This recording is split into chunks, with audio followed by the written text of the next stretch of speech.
Welcome to the Real News Network. I'm Paul Jay.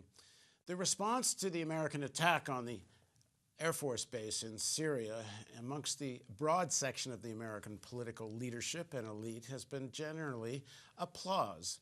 The leadership of the Democratic Party, Republican Party, most of the mainstream media, even the supposed progressive media, for example, like Rachel Maddow, have all been encouraged and supportive of this attack. Vilifying, of course, the Syrians for committing this heinous crime against humanity of dropping sarin gas on a populated area. The question of who actually dropped it is barely raised. We're told by the American government that the Assad government did it. One wonders how they know so quickly. The one person that actually raised this question rather seriously and straightforwardly was in the United Nations meeting of the Security Council Friday morning. And here's what the Russian ambassador to the UN had to say. Those who undertook this attack are in no way interested in an impartial investigation by a competent international authority to find out exactly what took place in Han Shaikun. And I will say even more. You are afraid of such an investigation. You are afraid of a real, genuine, independent investigation. What would happen if the outcome of this investigation would contradict your anti-government paradigm? So is the accusation of the Russian, I should say, deputy ambassador to the United Nations, is his accusation correct? Why did the United States act so quickly? Now joining us to discuss this issue is Larry Wilkerson. Larry joins us from Falls Church, Virginia. He was former Chief of Staff to U.S. Secretary of State Colin Powell, currently an adjunct professor of government at the College of William and Mary, and a regular contributor at The Real News. Thanks for joining us, Larry. Thanks for having me, Paul. So what do you make of the ambassador's accusation? But the bigger question is, why did the Trump administration act so quickly? How could the intelligence be so definitive so fast? Paul, I don't think they cared. I think they were looking for a provocation. This one was suitable, and so they acted. I think the reason for their act, if I can attribute any rationality to it all, was this.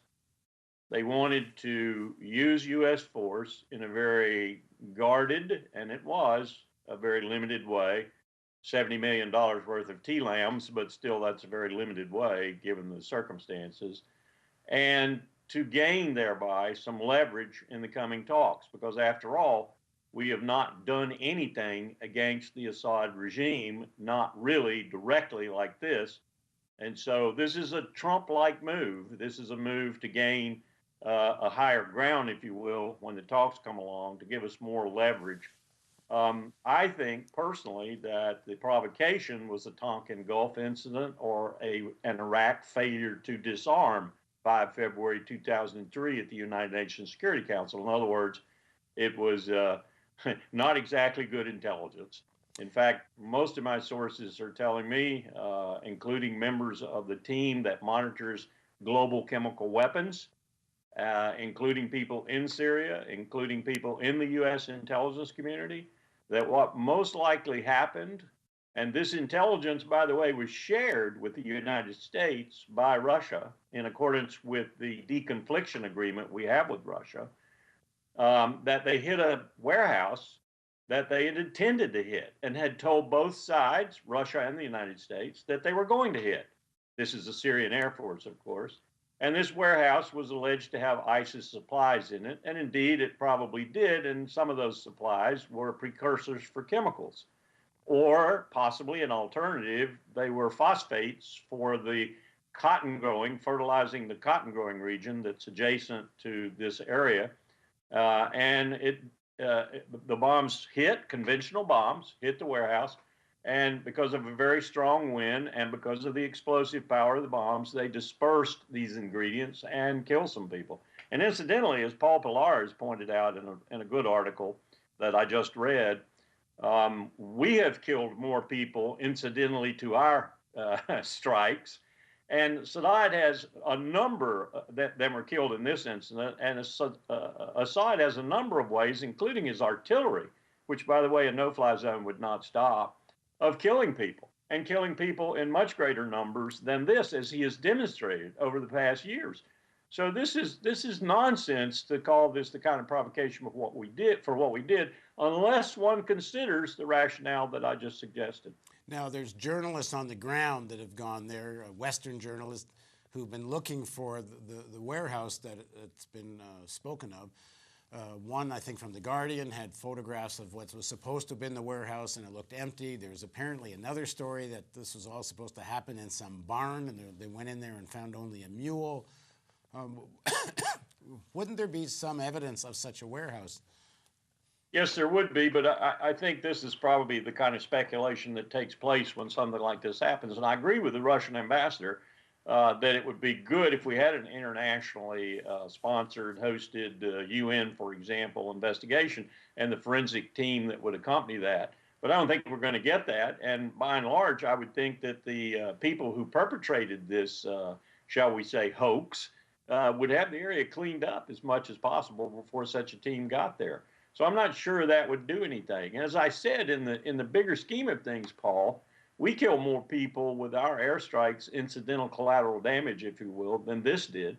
We did in Mosul recently. Yeah. And Assad has killed tens of thousands of people with his barrel bombs and his artillery and so forth. So this is really not that significant an incident. And yet, look what we did, Paul. We made it a Tonkin Gulf. We made it a Iraq WMD so that we could make our strike. We had no concern with whether it was a genuine provocation or not. We just wanted something on which we could base our strike, and we got it. Well, here's another clip from the Russian ambassador, because they're saying that this was a violation of international law, that these strikes were illegal. Let's roll that clip. We describe that attack as a flagrant violation of international law and an act of aggression. We strongly condemn the illegitimate actions by the U.S. The consequences of this for regional and international stability could be extremely serious. So what do you make of that? That this was illegal? He's right. But let's look at what he's talking about. We did the same thing to Iraq. Iraq was a sovereign state that we recognized as such, and we attacked it in 2003. Let's look at what we're doing with drones right now. My information tells me, and I think it's pretty accurate, that we're flying drones right now across the borders of 7 countries, 6 of whom we are not at war even under the AUMF, and we're killing people across those borders in those countries. So when you talk about violation of international law, we're leading the world in that respect. The report comes to Donald Trump. I'm speculating here. The intelligence agencies come to him and they say that they have evidence that the Syrian government has attacked. In the normal course of things, one would think you would take your evidence and you'd go to the Security Council, and even if you think that the Russians are likely to veto and so on, you would at least create a world moral stage where you would show your evidence. They didn't do any of that. You're suggesting it's to gain the reason to go ahead and just strike is really for political objectives. It has nothing to do with, really being concerned about the chemical attack or the deaths of the people. But there's more to the politics too. There's these coming talks you're referring to, which at some point there'll be these talks to discuss the political outcome of the Syria situation. One assumes at some point. But in the shorter term, isn't it more even just domestic politics? Now all of a sudden Trump has stood up to Russia. Trump is taking on Assad. Trump gets to shut down the whole conversation in Washington, which is all about his connections with Putin and Russia. And now he's stood up against them. It seems so obvious that it's unbelievable. It isn't more of a talking point on corporate media. Thank you. You want to come teach my seminar? That's what I teach every Monday for 3 hours. Domestic political context, international circumstances, those are all elements of my framework. How those things impact fateful decision-making, decisions to send young men and young women to die for state purposes. They do affect that decision-making. Anybody who thinks they don't is naive as hell. And they're affecting Trump's decision-making in much the ways you just suggested. I mean, the things you have heard from some of your connections within the intelligence community and some of the agencies that look into these issues, this had to have been presented to the Trump administration as well. That there is the possibility that this was created by the anti-Assad opposition, and certainly in terms of political gain. It's just days after Trump announced that Assad would not be the target. The U.S. was not trying to overthrow Assad. There should be, if you want, a broad front to fight against ISIS. Several days later, this happens. The whole thing gets turned around. I mean, it almost makes you wonder if it isn't an extension of his war with the U.S. intelligence community, that in fact, he was kind of cornered into doing this rather than it being his plan. I wouldn't be surprised if there were an element of that, but I do see an element of Trump in this too, and I see an element of Trump taking advantage of the moment, and that is to say, pressures on him from a number of different directions, which you've suggested some of, and all of a sudden there comes this provocation, and he can go on TV and he can show pictures of babies, and he can lament the fact that this is a horrible way to die and everything. I would suggest for him that anyway's a horrible way to die, whether it's an artillery round or a chemical weapon, and he can use it. And this is what this guy's principal forte is using the moment, reality TV, if you will, in order to impact for a moment the political landscape. That's what he does. That's what he's good at. It's also a kind of curious coincidence, perhaps not, that Steve Bannon leaves the National Security Council, 2 days before this happens? I wonder, was there some kind of fight over this issue, or were they getting rid of him so that he wasn't part of a decision-making process that led to this? I think we're seeing probably some of HR's influence, HR McMaster's influence, in trying to settle down the situation in the White House and get it to be a little more cerebral, a little more rational. I don't know why Bannon left, but I have heard, and this sounds rather odd, I think, from what we heard before, that Bannon's influence, at least with regard to the use of force, might have been positive rather than negative. And having him leave left that use and its determination mainly to the military types. Now, I'm told that there was a somewhat parallel apparatus set up under Eisenhower in the White House. Excuse me. I'm not sure of the name of it, but it was something to do with a strategic planning group, which had to do with the same kind of issues that the National Security Council deals with. And that group continues to report to Bannon. And Bannon has talked often about we're in the beginnings of a global war against Islam, what he calls Islamic fascism. And he said over and over, this is going to be bloody. Is this bombing a part of an increased presence of U.S. troops in Syria and part of this strategy of unfolding this war against Islam, what he's calling Islamic fascism? I certainly hope not, but you talk about something that I think others who know them better than I do are fearful of, particularly the group that has this kind of Islamophobia as its mantra, the Frank Gaffneys of the world, if you will, and some of the neoconservatives. I don't think that John Kelly, Jim Mattis, H.R. McMaster, or any of those people who might be more sane, more sober, particularly with regard to the use of military force, are in that group, however. But I do think, and this worries me, I do think that all of those people, HR included, are exponents of our imperial power and of the military instrument as a necessary component, even maybe a first component of that imperial power. And especially right now that particularly Southwest Asia is so roiled, Russia looks like a threat, North Korea looks like a threat, and China as well.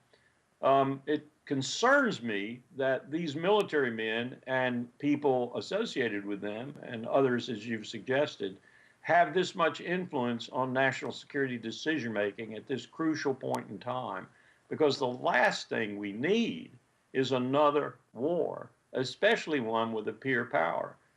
We might be putting the end to this imperial reign if we start something like that.